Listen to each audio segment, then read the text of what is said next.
All right, guys, One Fun Guy podcast in the studio today. The show today is going to be sponsored by the Clubhouse Inc. So if you like the hoodie I got on, it's the Clubhouse Inc. That's www.shoptheclubhs.com.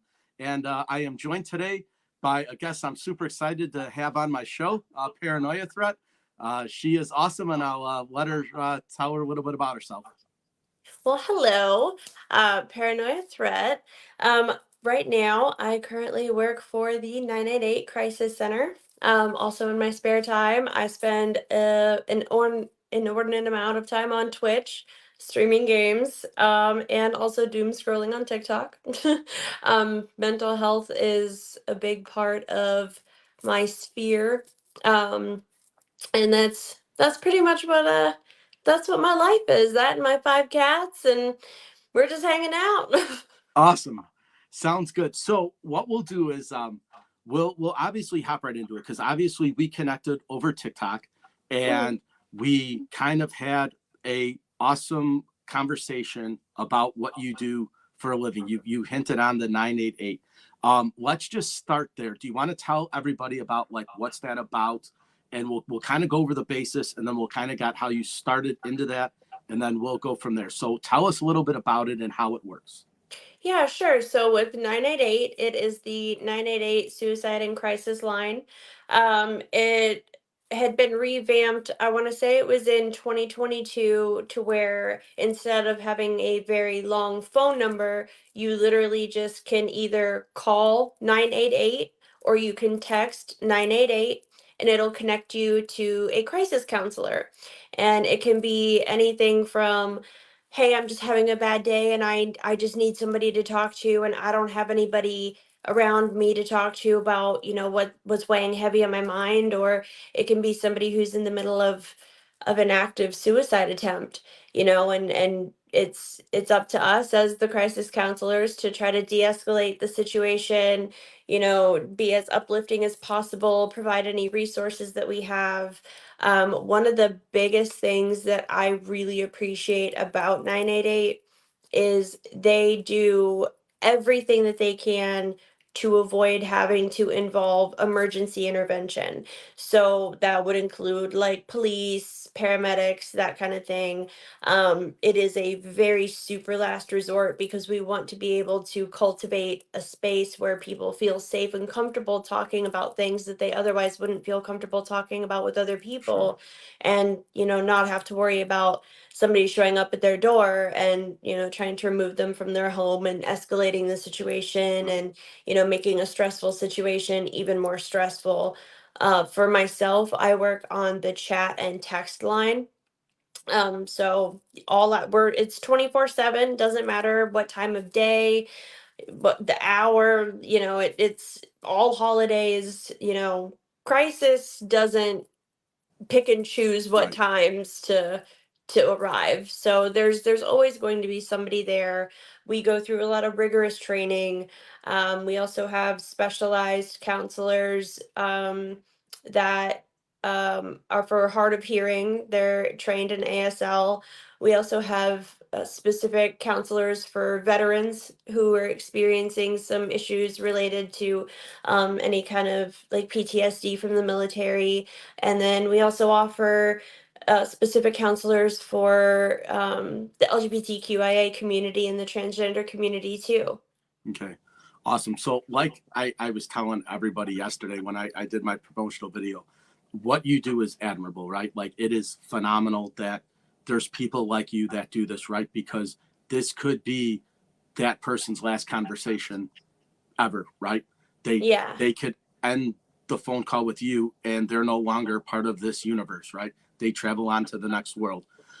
I want to know, how did you get into this? Like, is this something that like you kind of just fell on your lap, or is it something you were passionate about? Like, tell us your story about how you started with this process. It's honestly, it was a little bit of both. Okay. I have had my fair share of crises, but I've always been the person in my family and in my friend groups to where if something is falling apart and going haywire, everybody comes to me because I'm always the first person to jump in and say, okay, well, here's the plan we're going to formulate. But really, first and foremost, the one thing that you always want to ask a person, especially if you know them, is, do you want somebody to listen, or would you like advice? Because then it can set the tone for how the conversation is going to go from there. Because if somebody's upset and they just want somebody to listen to them, they're not going to want to hear unsolicited advice. Sure. So making sure that you're setting that boundary right from the beginning is going to make the world of difference.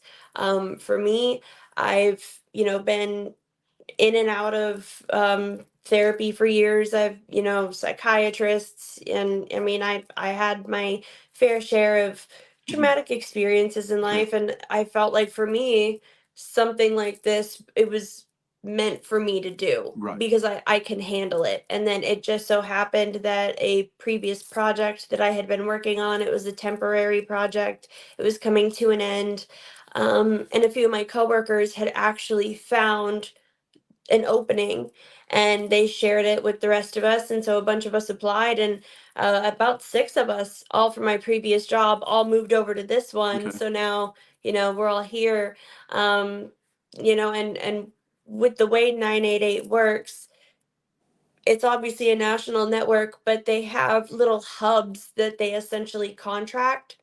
So otherwise it would overwhelm them. Hmm. You can't just have like a whole warehouse full of people with the phone ringing off the hook. So there's little pockets in different states, and some states offer just specific state lines. So if you live in Texas, you'll be connected to somebody in Texas. But then Okay. we also have a national line where, I could be in Florida, they could be in California, Sure. we could be communicating. So it was a culmination of both something I felt really passionate about, and it also just so happened that a coworker of mine was like, "Oh my gosh, these Right. openings just came up. We should apply." And I did, and honestly, it is the best decision I've ever made. That's fantastic. Like I said, those are big shoes to fill, right? That's probably one of the hardest things to do is walk somebody through an acute crisis. That's obviously you train for that, but you're never really prepared when Yep. you pick up that phone call. So kind of explain to us like how the process works. So from the time somebody calls that number and you answer, what happens next? Like what you don't have to give us like specific scenarios, but like just generally kind of walk us through like what would happen. I like in a scenario if something was going wrong, you answer the phone. What do you say? Like what's your approach? Sure. So for me, again, I work on the chat and text side, so I'm not actually on the phone with Okay. anybody. I'm just chatting, which a lot of people find easier because it's easier to be more transparent through text. Okay. It can be very overwhelming and scary to try to explain your feelings over the phone. Hmm. So generally, what happens is, you greet them, let them know that you're there to support them, and just kind of ask some probing questions about what's going on. How are they feeling? We do have to ask certain questions, um, especially about if they're at risk of suicide, if they've self harmed, that kind of thing. And I think a lot of misconception from that is that people are afraid to answer that truthfully because they think we're automatically just going to send somebody to their Sure. house. So I we always make it a point to let people know, like, hey, whatever we talk about here is strictly confidential. Your safety is what's important to me, and if you have done anything to harm yourself, let's walk through some ways of how we can maybe work on getting that cleaned up so we can maybe avoid infection, or is it bad enough to where you might need to get some medical attention. Right. And then from that point on, it also kind of depends. You kind of get a feel for the age group that you're talking to. So if you're speaking to somebody who's more like millennial Gen X, Hmm. you know how to handle that more. But then you get Gen Z, and Right. so the lingo changes a little bit. You Yeah. got to be up with the lingo and all that, so to catch on to what they're talking about. And a lot of them are just having a hard time and just need somebody to listen to. And I'm happy to do that. And a lot of the conversations last generally about 45 minutes, but I've had some that have lasted upwards of 3 hours Sure. because somebody was just like, I can't be alone right now because if I'm alone with my thoughts, I'm afraid of what might happen. Hmm. So I said, okay, well, we'll talk until you're ready to feel like you're good enough Right. to maybe get some rest. And we go through some breathing exercises. I walk them through breathing exercises. We have a whole list of resources, anywhere from like abuse, or if somebody's experiencing homelessness. We are able to find lists of counselors, therapists, psychotherapists, things like that.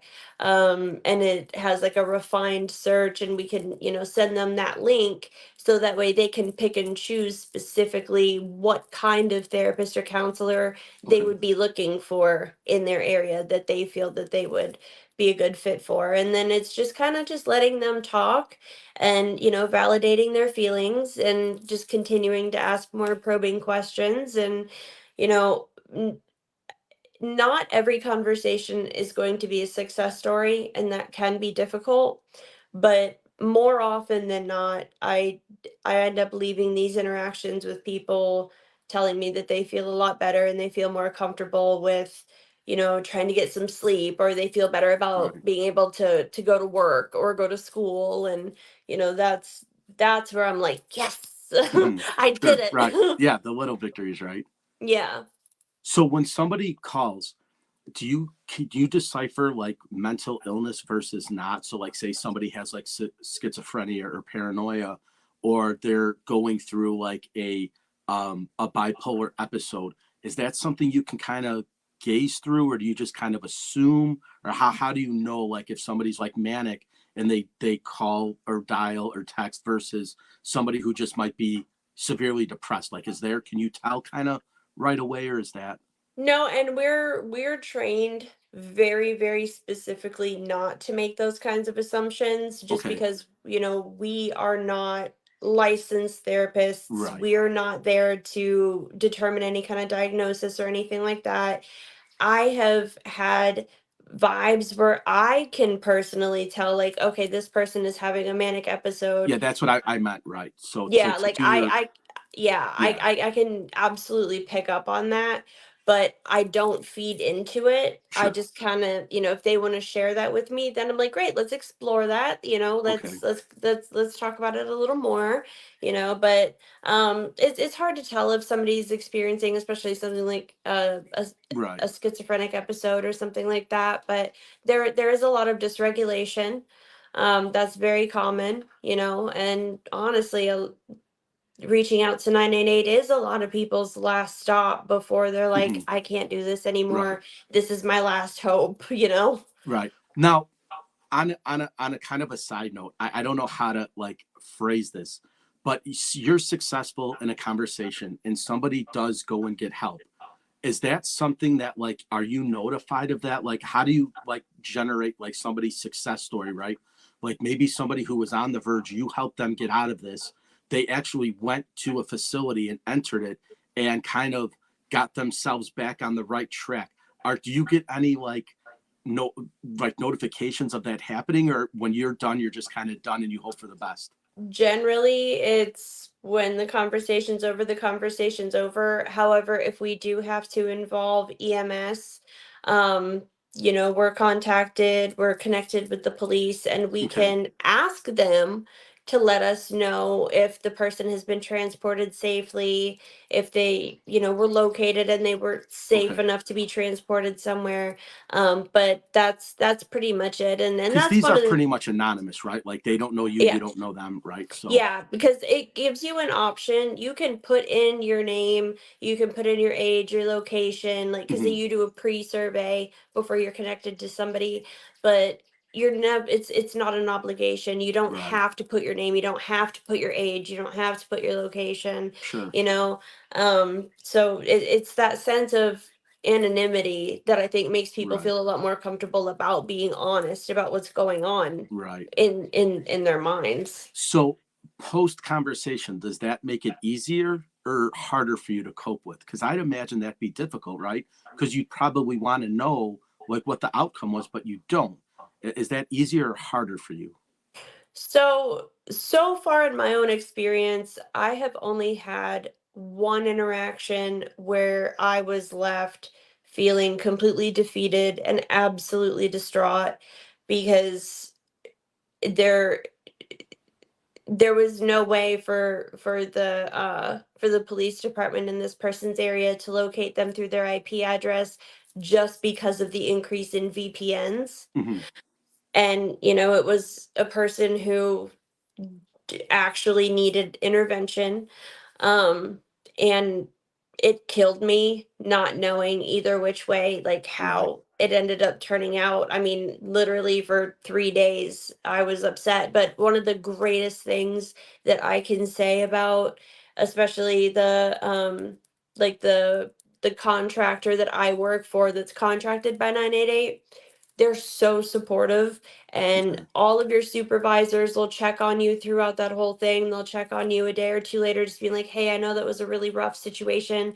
How are you doing? How are Right. you feeling?" That's great. And they're very, very, very big on supporting all of the crisis counselors, and that's Hmm. amazing to me that they take the Sure. time out of their day to be like, "Hey, that was a hard conversation, but we want to know how you are." Right. So, that So, that just helps. personally speaking, have you had one of those conversations where like something's been like you needed to get it off your chest, and were you able to talk to somebody? Like, is that available?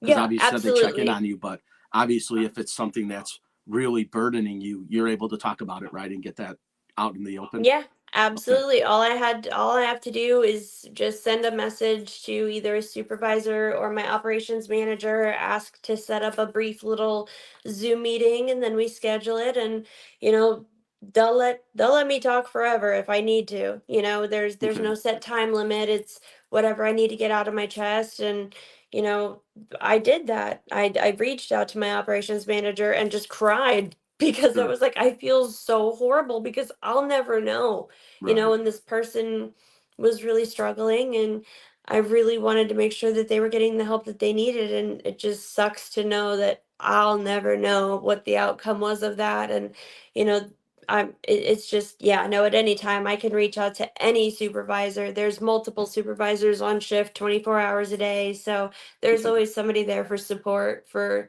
all of the crisis counselors. Excellent. So you're pretty open to talk about this. Out of all the viewers that I have, when I obviously the people that are watching on Facebook Live now, this will obviously be posted over to YouTube. If somebody was interested in getting into this field, is there a way that they could like reach out to you, or how would they go about it? Like if somebody says, I really want to help somebody and this is what I feel, how would they get involved in this? So, like I said, with the way 988 works is they have the different little like contractors. So I can only speak for the way my contractor Sure. works. I'm sure going to the 988 website could have some information on there. I Okay. know they have volunteer opportunities. Right. But if anybody wanted to reach out to me, they absolutely can, through email, through my Instagram, whatever. Awesome. And because usually it's every 2 months or so is when they start bringing in new hires because training takes about 2 months. Right. So and then we all get a blast in Slack that lets everybody know, like, hey, we're hiring again, Yeah. and they offer part-time, full-time, and Okay. it's again 24 hours. So if people are Right. night owls, you could try So for I night shift. that's my segue question. So you have a schedule, but you're never really not off call, right? So how do you manage your time? Like, do you kind of prepare for the worst and kind of hope for the best, or do you kind of have a set schedule that you go to? Like, how do you navigate through this? I do have a set schedule. Um, and that's super important. But then I have kind of like my own personal schedule where, after I get off in the morning, after I clock out, I decompress a little bit. I take a shower, just kind of relax a little bit and try to decompress. But it's never necessarily like an on-call situation, just because we always have so many people on Sure. shift at any given point in time. So it's not like it's 2 in the afternoon and all of a sudden my phone Right. is ringing and it's somebody needing help, because we actually do it all through the computer. It's Okay. through a software. Sure. So, and we have to be logged into the software and all that. And so it's not necessarily an on-call thing. It's definitely um pretty strictly scheduled. Okay. So now, how do you prepare for your shift? Do you like have like coffee and like energy drinks, or like what do you snacks, or like how do you Yeah, navigate through that? Is it I get my little snacks together and I keep them next to my desk. And okay? like today I've got my Right. monster. So you're But prepared for like your shift, right? So you kind of get everything prepped and ready to go. So you're when you log in, you're ready to start working, right? If something were to pop up. yep, Okay. absolutely. I have my little aromatherapy thing with the little Sure. scented oils in it. I get that going. I have my little ambient lights and stuff. And, I throw on my headphones, put on some music or a podcast that I like to listen to, and just kind of get myself ready. And one of the other things too is, after every interaction that you have Mhm. with somebody, you're permitted to take a 20-minute break after Okay. every conversation if you need to, especially if it's a hard conversation, because they want you to take that time to Right. like get some fresh air, or Mhm. go get a drink, throw yourself something in the microwave to snack on or something. So I get my little set snacks, and then I have my Right. emergency snacks for Okay. if I'm like, Right. oh no, this conversation was too much, I need a break and I need to Yeah. eat something. Sure.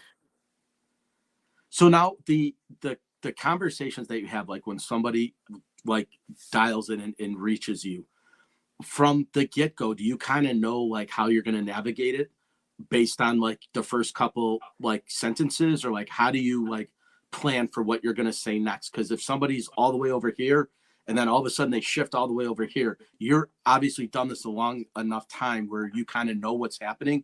But is there like some kind of way you want to pattern that conversation, or you just kind of let it flow however it ends up?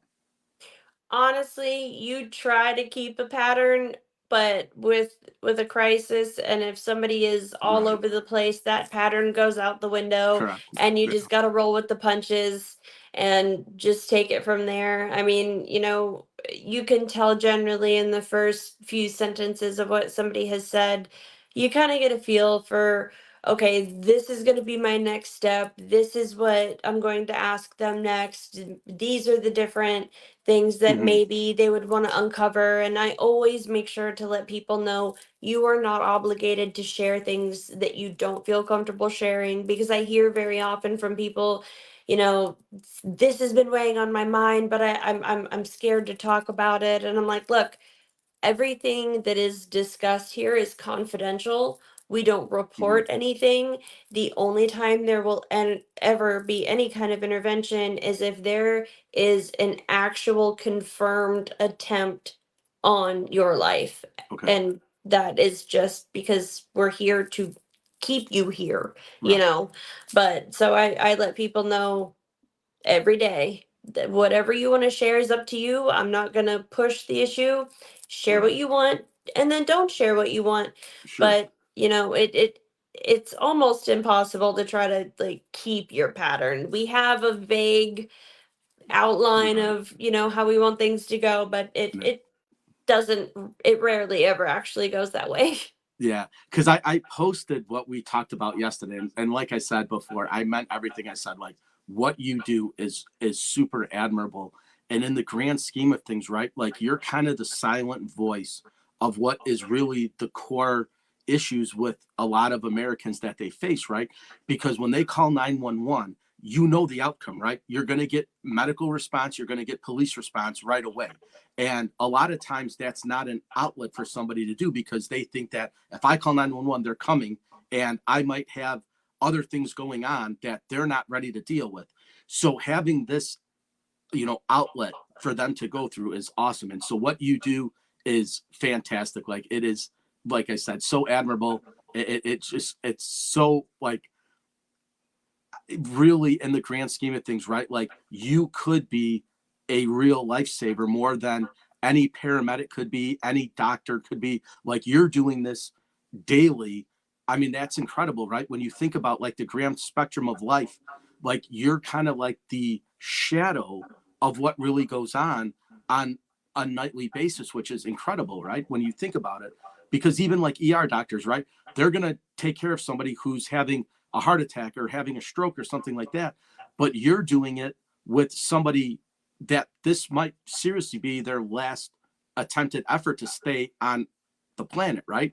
Yeah. So it's No, really amazing what absolutely. you do. Like it is really, and I'm so intrigued by it. Like I can't, stress that enough. Like it is fantastic, like what you do. Well, thank you. And there's one interaction that'll always stick with me. And I mean, I obviously can't share like a whole lot of Sure, details, right. but And I you wouldn't expect know, that, right?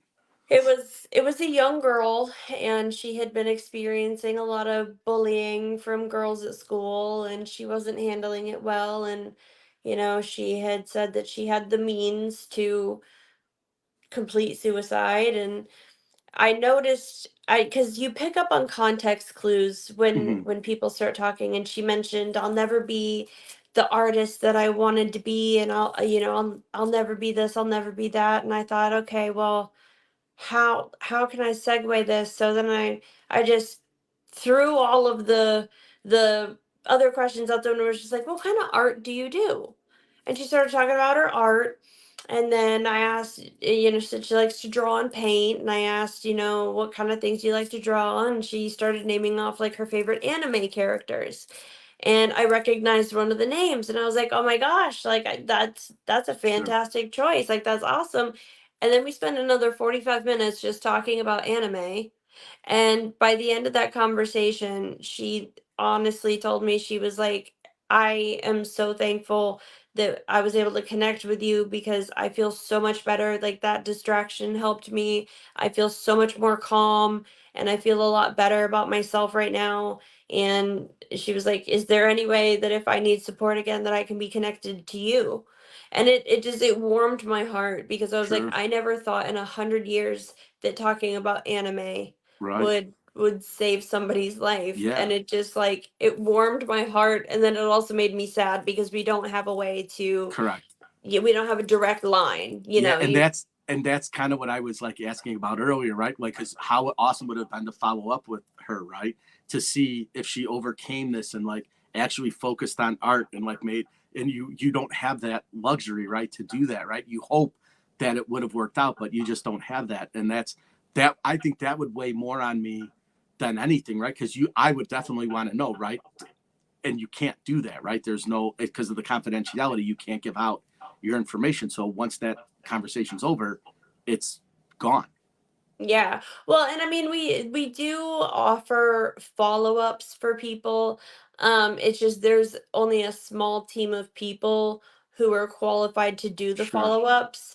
And so I haven't gone through the training to be on the follow-up team yet.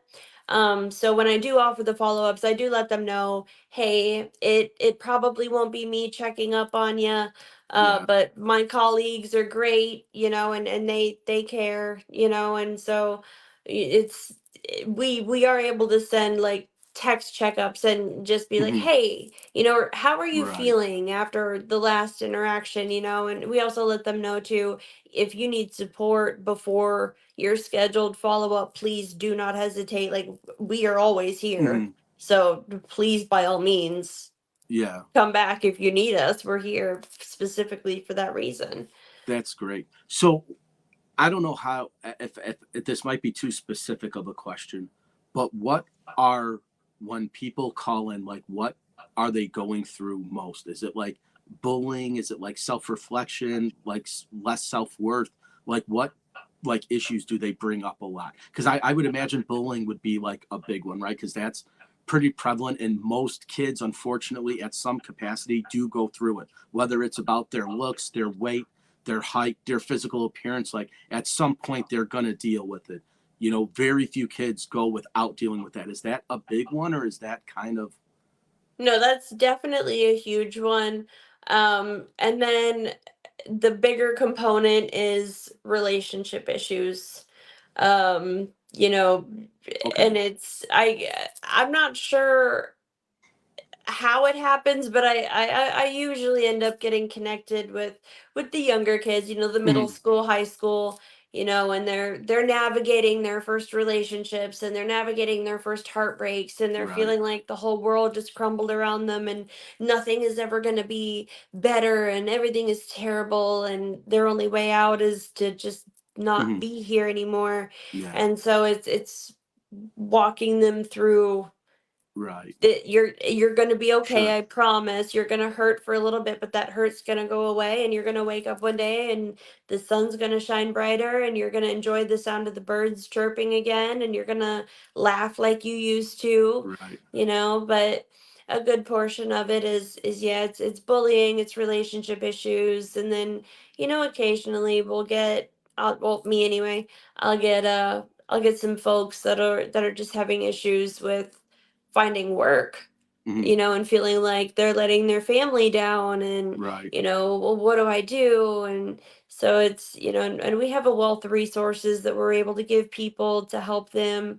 Okay. So, but yeah, it's mostly bullying and Yeah. relationship issues that Sure. are just driving people straight over Yeah. the edge. You know what? You never think about that, but like, you know, I don't know if you remember back in the old crisis with the Bernie Madoff thing, right? When he Mm-hmm. basically stole everybody's life savings, and these guys didn't know what to do, right? They're 55, 60 years old, getting ready to retire, and they're basically saying, well, you're not going to get a retirement now because your boss stole it from you. You don't think about that, but like how many people committed suicide over that because they didn't know how they were going to get their next dollar.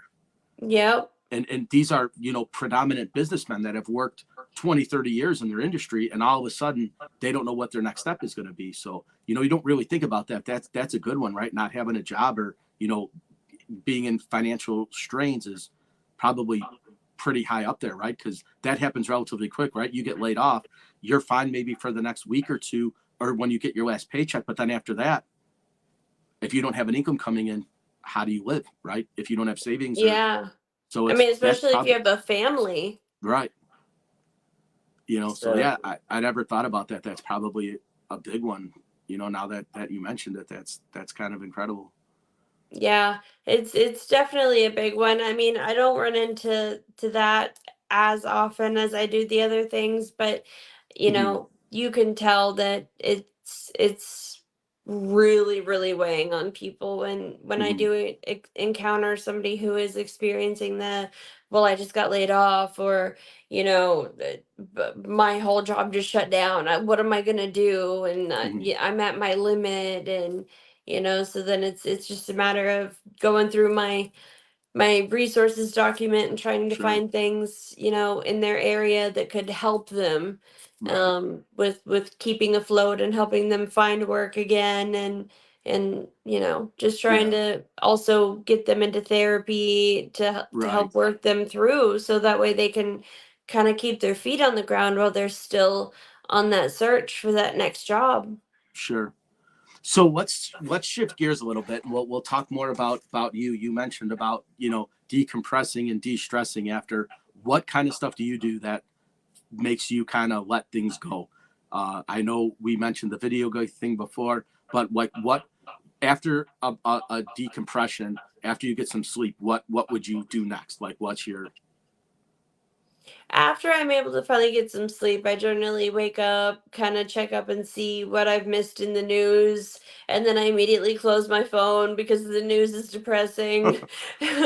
um, but then I just, honestly, to be completely transparent, I'm as lazy as possible until it's time for me to sure, get up and start doing things, because working nights is not for the faint of heart, right? I get it. especially when you're trying to go to sleep when the rest of the universe is waking Yeah, up, and they're starting their day, and I'm trying to end right. my day, and I just lay there like, am Yeah, I ever going to go to sleep? But no, it's especially with the weather being as nice as it's been, being able to open the door and, turn on my favorite podcasts, and, you sure. know, just worrying about self-care. Yeah. So now that you mentioned that, you have a pretty impressive social media presence. Obviously, that's how I found you on TikTok, and there's kind of no secret about it. I didn't realize starting a podcast the amount of work I would have to put into this. You've navigated this social media realm pretty well. how did that all come about? To tell us a little bit about how you got started in that, and from where you began to like where you're at now, because it's really impressive what you've created for yourself. Well, thank you. Honestly, it started with MySpace. Okay. 15 years old, MySpace started, and I was like, oh, this will be fun. This will be cool.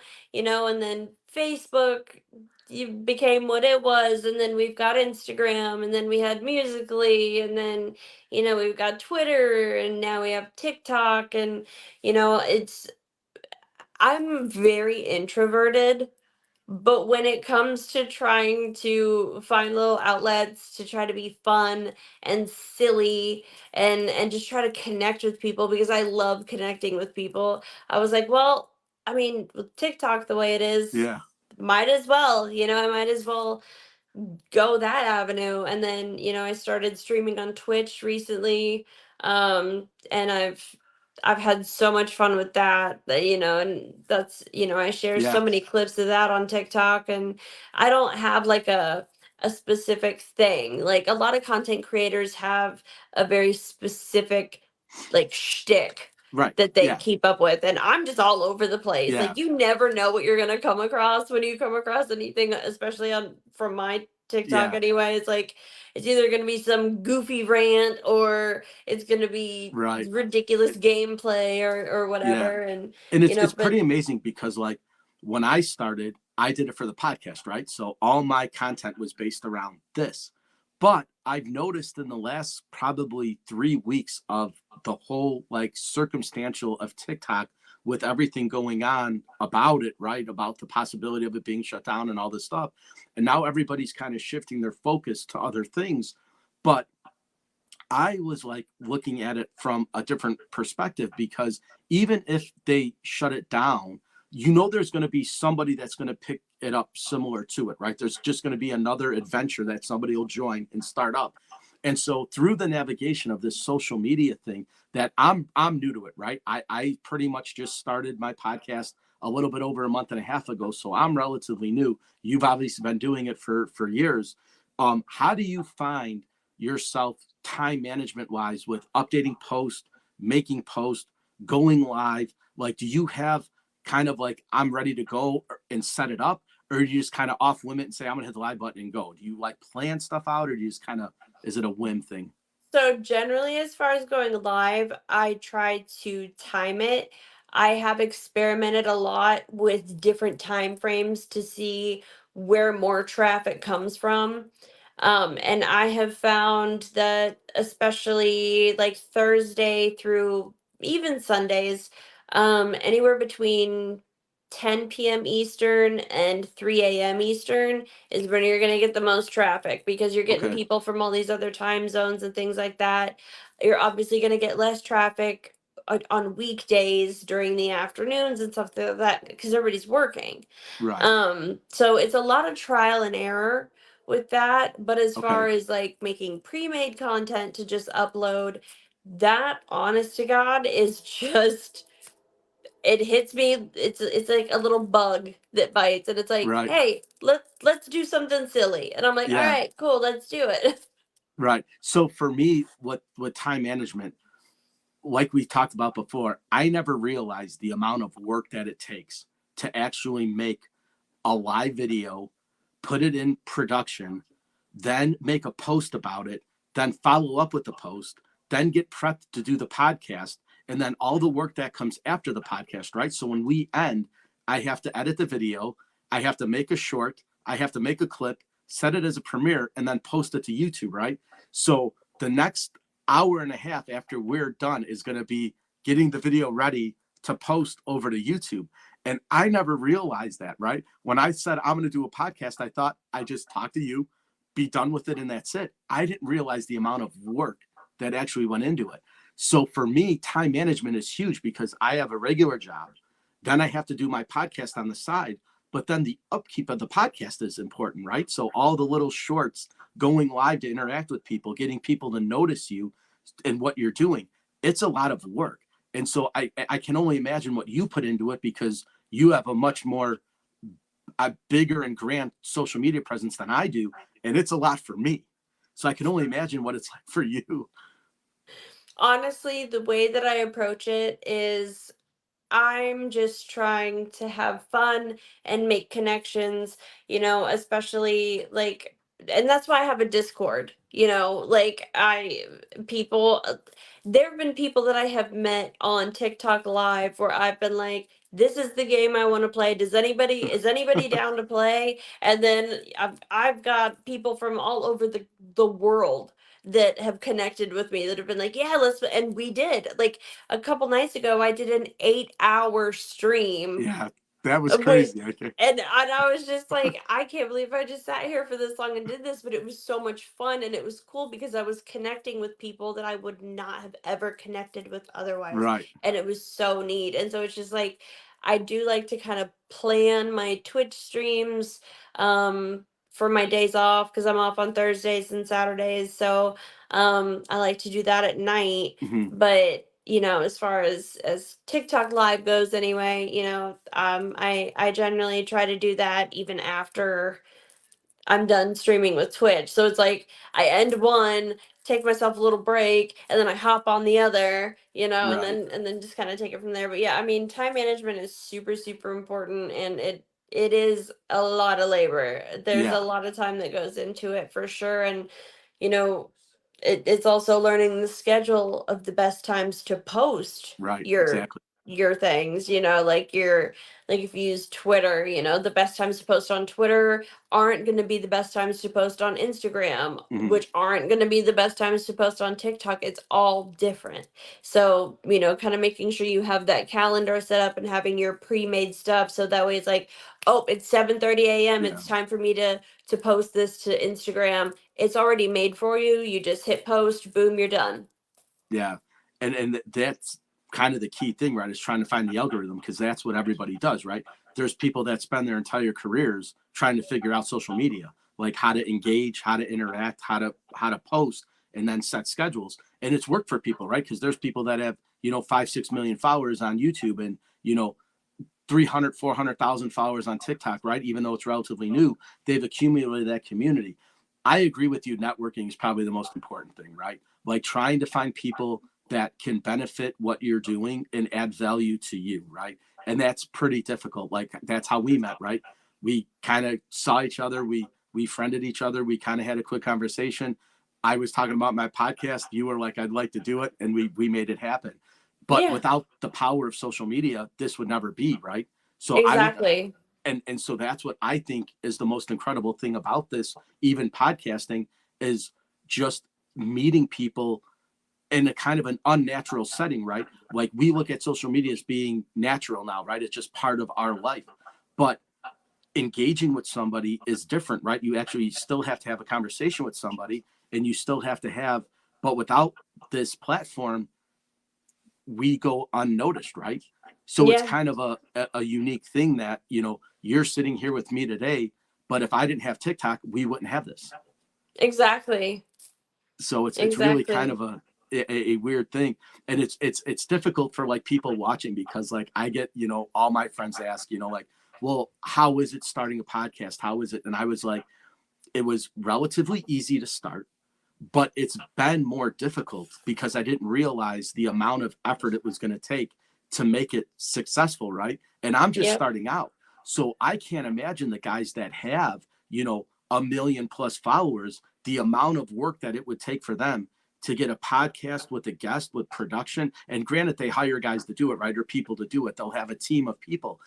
I'm just myself, but going into like what is next and you look at the levels of this, like I'm just breaking the ice and it's difficult. So I can't imagine if I ever was uber successful, like what I would have to have a team of people to help me do this because there's no way to do it by yourself. It's impossible.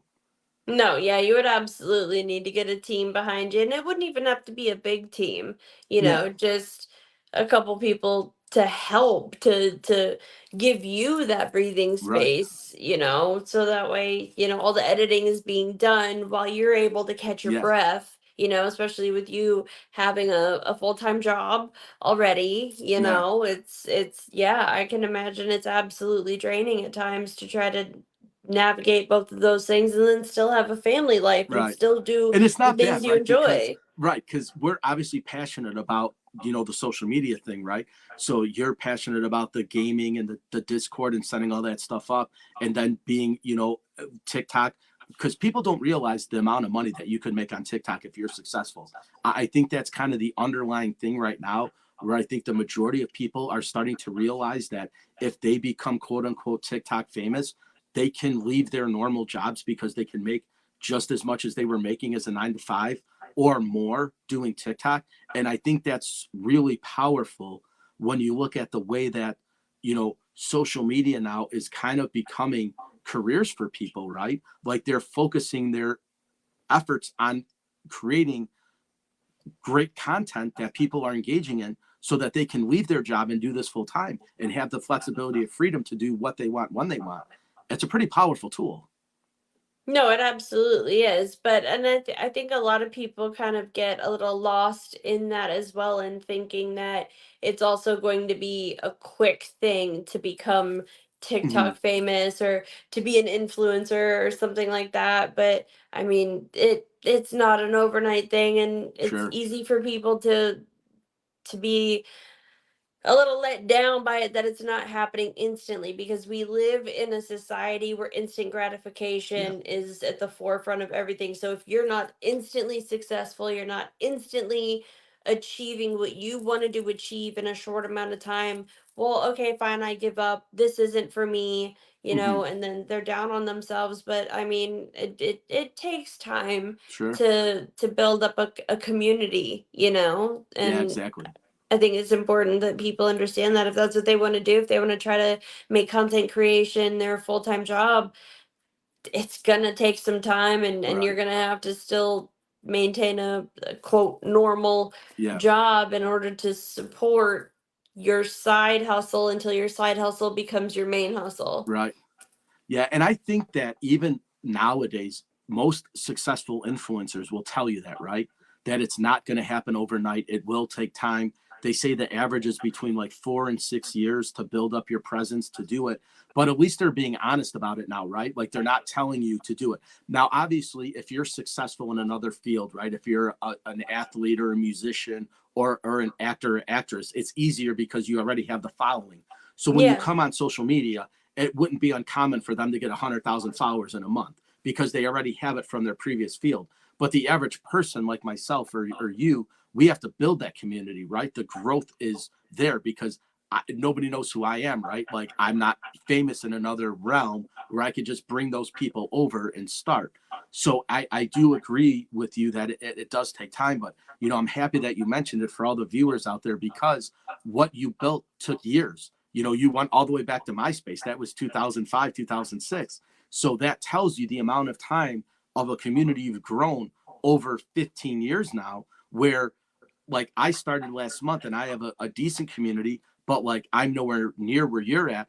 But it took a lot of time to get there. So, like I said, I just do the podcasting because I'm passionate about it. Like that's what I want to do. So the money is aside, right? Like I don't make anything from it. I'm not monetized in any way. I don't make anything from this, but I just enjoy doing it. But the goal is 4, 5, 6 years down the road is to make that happen, right? So Yeah. eventually to get monetized.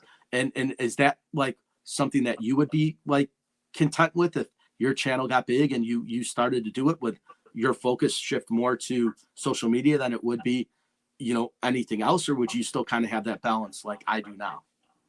I personally think I would stick with a balance, just Okay. because I have done content creation in the past where it was full time, Hmm. and it drained me. Yeah. Right. It absolutely drained my soul, Yeah. and it stopped being fun. It Yeah. stopped being something I looked Because it's a forward to job. doing. Yeah, and Yeah. and people don't realize, like, you see these silly little like 40-second shorts when you're scrolling through your For You page. You don't realize that that can take an hour and a Yeah. half to get done, and then you got to make sure all the lighting is right. And oh no, like this Hmm. was off. Now I got to go back and redo it. And it became too much. And I was Yeah. like, there's no way I could do this full time, like Right. sure, would I love to make a decent, like, side income doing it? For Yeah. sure. Right. But I wouldn't give up my my Yeah, day job or because my that's night job, I guess. right. Yeah, because that's kind of the mode I'm in. Like after retirement, I would like to do podcasting full time, and if I'm monetized at that point, then I could actually make that a reality where I don't have to get another job in my retirement. I can do that full time. So that's kind of the end goal for me. But it's just kind of like I said, with your social media presence and the following you have and the group that you've built, like it has to still be rewarding, right? That you work to get that. So all the followers, all the people that you've made friends with, all the connections you've made, like looking back, you probably have to be pretty satisfied with that turnout. Yeah, I'm not gonna lie. I do get excited, like especially when I go live and it's like, oh, this person followed the creator. I'm Yeah. always like, did you really? Thank Right. you. Like I still to Yeah. this day, I'm just like, oh my God, did you really? That's so sweet. And it's just because I don't know. I just think it's really cool that, Right. people take the time out of their day to be like, Yeah. hey, I dig this person's vibe and Yeah. I wanna stick around. So I'm like, all right, cool. Well then I'll stick around for you.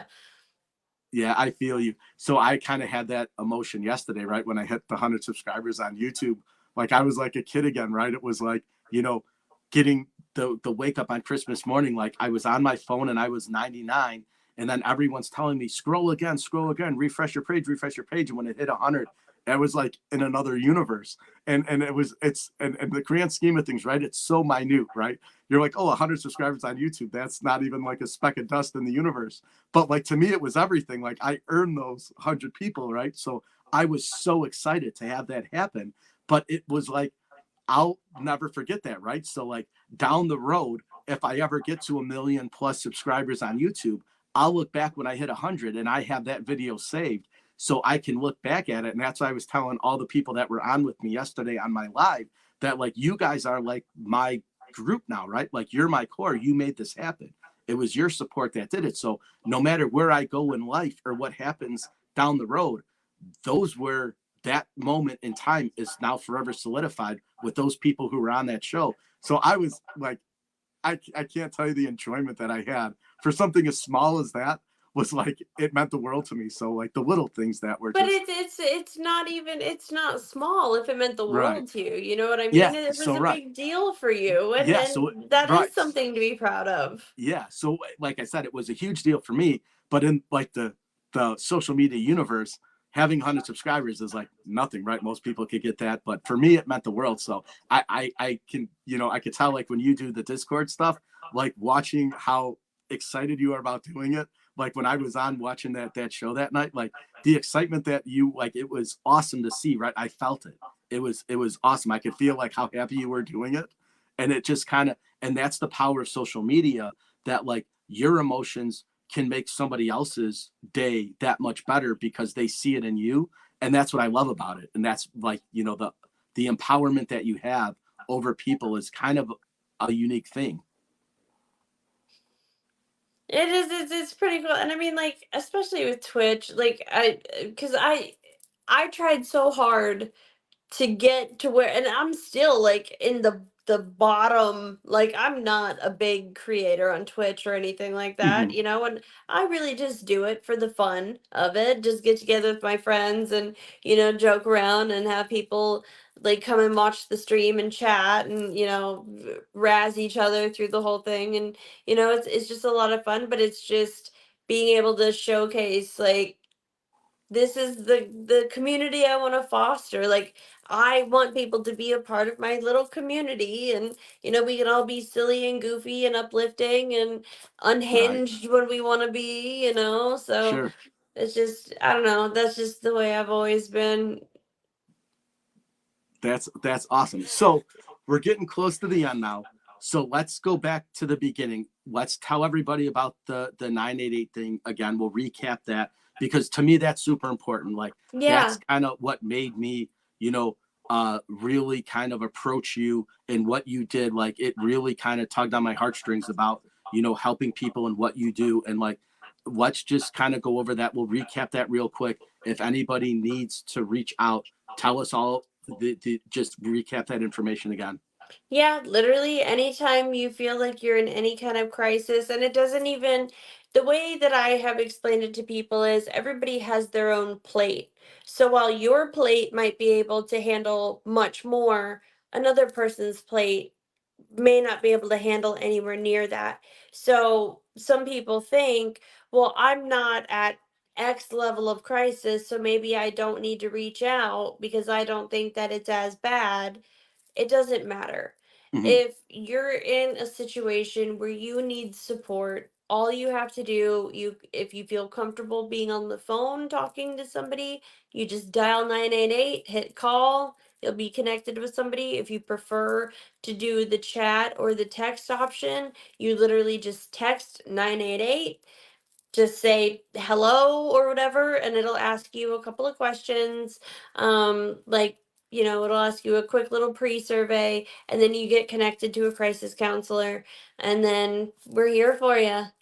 That's awesome. So in the few moments that we have remaining, tell everybody where they could find you on social media. If you have any socials you want to shout out, where could they find you? What could they support you in? Yeah, so with Twitch, all of my social media, I try to keep the same handle for everything. So for Twitch, it's literally just twitch.tv/paranoia threat. On my TikTok, obviously it's paranoia threat, but I also have my link to my Twitch on there. Um, Discord, um, same thing, paranoia threat, but it's gonna be paranoia_threat. Okay. And then same thing with Instagram. Awesome. Well, thank you so much for being a guest on my podcast. I really appreciate it. Like I said, what you do is admirable, and I hope that everybody watching it feels the same way. I'm sure they do. I know all of my guests would feel that way because it is amazing what you do, honestly. And I mean that from the bottom of my heart. Like, it is incredible what you Well, do to help thank people out. you. So that is amazing. What we'll do is we'll stay in touch, and then maybe down the road, we'll have you back on as a guest again, and we'll kind of, see where you are in the future. A couple Yeah. months down the road, we'll have you back on, and we could see how your Twitch is going, how your Discord's growing, how all your socials are up and coming, and we'll go from there. But thank you again so much for being a guest. And like I said, what you do is amazing. So don't ever forget that. I mean that from the bottom of my heart, sincerely. It is fantastic. Well, thank you so much, and thank you for Yeah. having me. I was so excited Oh about this no. all day. I was like, oh my gosh, is it six Yeah. o'clock? Yeah, like, is it Yeah. time? Nice. Well, So, I appreciate you being on. We're going to end the live show now, and then I will post this over to YouTube, guys. So I'm One Fun Guy Podcast. You can find me across all the platforms on Facebook, Instagram, TikTok, and YouTube. One Fun Guy Podcast across the boards. Definitely check out Paranoia Threat and what she's doing, and make sure that you like, subscribe, and follow to all her stuff as well. She's got a great community, and it's only going to get better, and I can't wait to have her back on. So everybody have a great day. One Fun Guy Podcast. I'll see you next week.